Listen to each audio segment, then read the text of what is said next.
तो भाई और बहनों, परमात्मा की इस रजा को हम कोशिश करें अंतिम श्वास तक इसी प्रकार से बना के रखें और किसी भी लोकलाज में ना आए, किसी के डर में ना आए, क्योंकि गलत हम कुछ करते नहीं। और परमात्मा ने सीधा सीधा कह दिया बच्चों, एक फॉर्मूला है मोक्ष पाने का, एक फॉर्मूला है, ना लड़ना है ना डरना है, बस आगे आगे बढ़ना है। हमारे साथ सारी सृष्टि का मालिक समर्थ भगवान है। जम जोरा जहां से डरे मिटे कर्म के लेख, अदली असल कबीर है वो कुल का सतगुरु एक। तो वो कुल का एक सतगुरु रामपाल जी भगवान हम साथ संगत वालों के पल पल साथ है।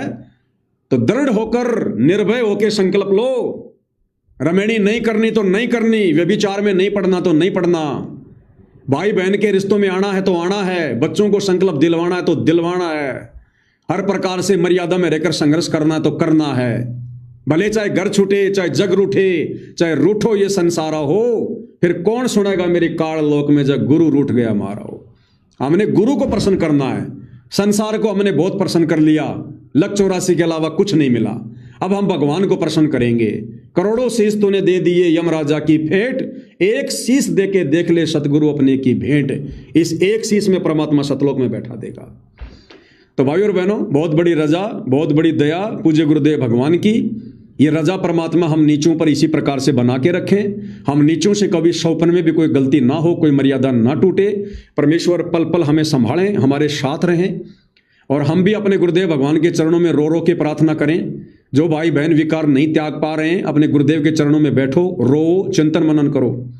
और जिनके विकार परमात्मा ने छुड़वा दिए, और रोजाना प्रतिदिन सुबह शाम जब भी आपको समय मिले 10, 15, 20 मिनट, आधा घंटा अपने गुरुदेव के चरणों में बैठकर, घर घर में बैठ लगवा दिए परमात्मा ने। मालिक का धन्यवाद करो, परमात्मा की चरण सेवा करो, चिंतन मनन करो। और टारगेट हमारा एक ही होना चाहिए, सतलोक। और सतलोक प्राप्ति के लिए जो भी बाधा बनेगी हम उसको सहर छोड़ देंगे, क्योंकि हमारा टारगेट है मोक्ष प्राप्त करना। संसार में उलझना नहीं है, ये मोह माया के चक्कर में, बेटा बेटी पोता पोती के चक्कर में उलझना नहीं है हमने।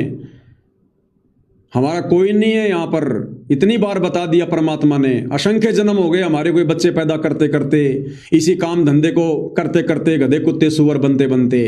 क्या आप परमात्मा मिलने के बाद भी यही करेंगे हम? जैसे एक वीडियो है, उस वीडियो में बिल्कुल परमात्मा जी ने क्लियर कर दिया कि क्या सारा जिंदगी इसी गंदगी में नाक रगड़ते रहोगे? क्या कह रहे हैं परमात्मा जी? असंख्य जन्म हो गए ये बच्चे पैदा करते करते, संतान उत्पन्न करते करते। आज जन्म हुआ, शादी हुई, संतान उत्पत्ति हुई, फिर उनके पालन पोषण में लग गए, फिर मर गए, फिर गधे बन गए, फिर हम गधे बन के बच्चे पैदा करेंगे, फिर काम धंधा करेंगे। इस झंझट से बाहर निकलना है। अब ये समय आ गया है, परमात्मा ने हमारे को भक्ति का खिलाड़ी बनाया, प्लेयर। अब हमने वो खेल खेल के दिखाना है परमात्मा को। तो क्या कह रहे हैं परमात्मा जी? इस 2 मिनट के सत्संग में परमेश्वर ने क्लियर कर दिया कि ये रमेणी, शादी, भोग विलास भक्ति मार्ग में कितना भयंकर विष के समान है। क्या कह रहे मालिक? गरीबदास जी महाराज कहते हैं कि गरीब तन मन धन सब अर्पिए, भक्ति मुक्ति के काज और जिनके उर्म बंदगी, युके इंद्र का राज। इस वजह से कोई भक्त ले सकता है जिसके भीतर ले बात बैठ जाएगी, अंतःकरण जमा होगी कि ये खेल तो हमने लाखों बार खेल लिए, ये खेल तो हमने लाखों बार खेल लिए, करोड़ों बार खेल लिए। कौन से खेल? शादी करना, सेक्स करना, दुराचार करना, बच्चे पैदा करना, उनका पालन पोषण करना, फिर मर जाना। अर्थात इन खेलों से परमात्मा वर्तमान में खुश नहीं है कि ये खेल तो हमने लाखों जन्म खेल लिए, अर्थात अब सतगुरु मिलने के बाद ये खेल नहीं खेलने हमने। बार खेल लिए, बच्चों का पैदा करना, उनको पाल पोस कर ब्याह शादी कर जाना और फिर मर जाना, फिर कुत्ते गधे कुतिया बढ़ जाना। ये खेल तो भी असंख्यों बार खेला पाने, पर ईद जो खेल खेलना तो खेल कर दिखाओ। अब ये खेलने का समय आ गया। आप सेलेक्ट हो लिए, बंदी छोड़ के खाड़े की पहलवान सो, अरे उस पहलवान को पहलवान वाला काम करके दिखाना चाहिए। गरीबदास जी महाराज कहते हैं कि गरीब तन मन धन सब अर्पिए, भक्ति मुक्ति के काज और जिनके उर्म बंदगी, युके इंद्र का राज। इस उद्देश्य को वही भक्त ले सकता है जिसके भीतर ले बात बैठ जाएगी, अंतःकरण जमा होगी कि ये खेल तो हमने लाखों बार खेल लिए, करोड़ों बार खेल लिए। बच्चों का पैदा करना, उनको पाल पोस कर ब्याह शादी कर जाना और फिर मर जाना, फिर कुत्ते गधे कुतिया बढ़ जाना। ये खेल तो भी असंख्यों बार खेला पाने, पर ईद जो खेल खेलना तो खेल के दिखाओ। अब ये खेलने का समय आ गया। आप सेलेक्ट हो लिए, बंदी छोड़ के खाड़े की पहलवान सो, करीब उस पहलवान को पहलवान वाला काम करके दिखाना चाहिए। तो भाई और बहनों, अब हम साध संगति वाले भाई बहन ही सेलेक्ट हुए हैं पूरे विश्व में। ये भक्ति वाला खेल खेलने के लिए सेलेक्ट कर लिया परमात्मा ने। अब गुरुदेव कह रहे हैं ये वाला खेल खेल के दिखाओ। ये विषय वासना वाला खेल, बच्चे पैदा करने वाला खेल तो असंख्य जन्म खेल लिया। अब ये वाला खेल खेल के दिखाओ, समय आ गया अब, तब पीछा छूटेगा। नहीं तो भैया आज यहाँ जो भी कुछ है, बेटा बेटी, कार कोठी मकान, यार दोस्त रिश्तेदार, जान पहचान, अरे कल प्राण निकल गए, कौन पूछेगा हमारे को। परमात्मा कहते हैं वो छत्रपति की राख पे ही वो गद्दा लौट लगावे। वो बड़े बड़े राजा महाराजा मर गए जिनकी नाम चलता था, आज उनके राख के ऊपर वो गधे लौट लगा रहे हैं, कोई नहीं पूछता। यहाँ तुम्हारी मूर्ति बनवा देंगे, वो भी तुम बहुत बड़े कोई नेता कोई मंत्री हो तो, और तुम्हारी मूर्ति को साफ करने भी नहीं आएंगे कोई। साल में एक बार आएंगे, पानी डाल के साफ कर जाएंगे, एक माला डाल जाएंगे, हो गई नेताजी की जयंती। चलो फिर 11 महीने नेताजी धूल चाटेंगे, रोडों पे गाड़ियों की धूल चाटेगी वो मूर्ति।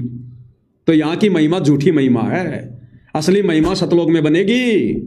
और सतलोक चले जाएंगे तो यहां भी हमारी महिमा होगी। जब तक सूरज चांद रहेगा, दृढ़ भक्तों का नाम रहेगा।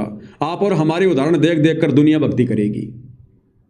तो भाई और बहनों, जो आज हमारी व्यवस्था है, जो परिवार है, बेटा बेटी है, ऐसे हम करोड़ों अरबों बार मनुष्य जन्म प्राप्त करके ये परिवार बना चुके हैं, बेटा बेटी के चक्कर में पड़ चुके हैं। आज हमारे आसपास भी कोई नहीं है, और अब ये बेटा बेटी अब ये भी भक्ति पे लग गए, अब ये भी सतलोक में चलेंगे। हमें टेंशन ही नहीं होनी चाहिए, चिंता ही नहीं होनी चाहिए। और जिसके बेटा बेटी भक्ति पर नहीं लगे हैं उनको भी टेंशन नहीं होनी चाहिए, क्योंकि परमात्मा कहते हैं भक्ति बीज होवे जो हंसा, तारू तास के इकोत्र वंसा। यदि हम भी दृढ़ होकर भक्ति पर लगे रहे, भले हमारे बेटा भक्ति नहीं कर रहा, बेटी भक्ति नहीं कर रही, यदि आप और हम वर्तमान में दृढ़ होकर भक्ति कर रहे हैं और यदि हमने मोक्ष प्राप्त कर लिया, तो जिस जिस परिवार से जिन जिन व्यक्तियों ने मोक्ष प्राप्त कर लिया होगा, परमात्मा उसकी 101 पीढ़ी को इतना वो क्रेडिट देंगे, उनको बार बार मनुष्य जन्म देंगे। और किसी न किसी मनुष्य जन्म में परमात्मा अपनी शरण में लेकर और उनको उसी रास्ते पे लगा देंगे, लक 84 में नहीं जाने देंगे।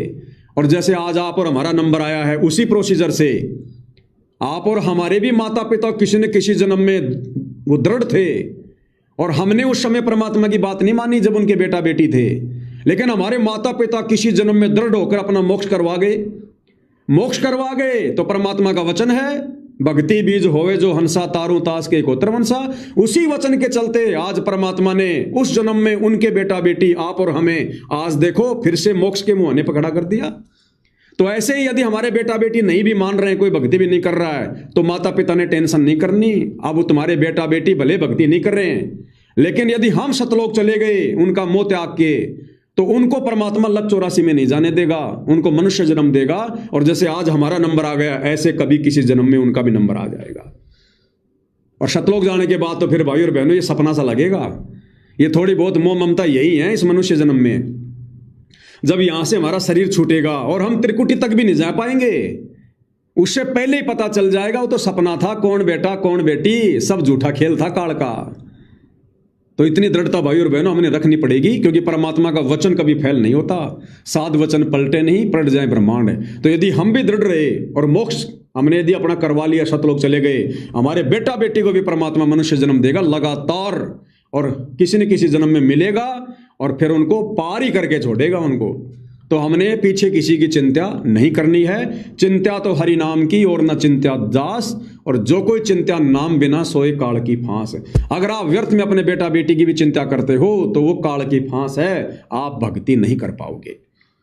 तो बाकी भाई और बहनों, अब देखो परमेश्वर ने हमें बहुत ऊंचाई पर लाकर छोड़ दिया है, सतलोक के बहुत निकट हैं, मोक्ष के निकट हैं। अब हमने एक दूसरे भगत भाई बहनों की भी ज़्यादा आवश्यकता नहीं पड़नी चाहिए। अगर दास ज़्यादा लाइव नहीं आता है तो आप लोगों ने ये मन में नहीं सोचना कि पवन भगत जी लाइव क्यों नहीं आ रहे या पवन भगत जी लाइव नहीं आ रहे, तो आप लोगों ने ढीला नहीं पड़ना, कमज़ोर नहीं पड़ना। परमात्मा की पुस्तक पढ़ो, सात संगति की और वीडियो देखो, गुरुदेव के सत्संग सुनो रोज डेली। सत्संग नहीं सुनोगे मन में मैल जमा हो जाएगा। एक सत्संग तो गुरुदेव का नियम बना लो, रोजाना पढ़ते लौटते कैसे भी सुनना है। तब जाकर भाई और बहनों हमारी भक्ति यथावत रहेगी, हम अपने संकल्प में रहेंगे, मर्यादाओं में रहेंगे और परमात्मा हमारा बेड़ा पार करेंगे। ठीक है भाई और बहनों, बाकी परमात्मा जी दया करेंगे, उस हिसाब से फिर मौका देंगे तो लाइव आएंगे।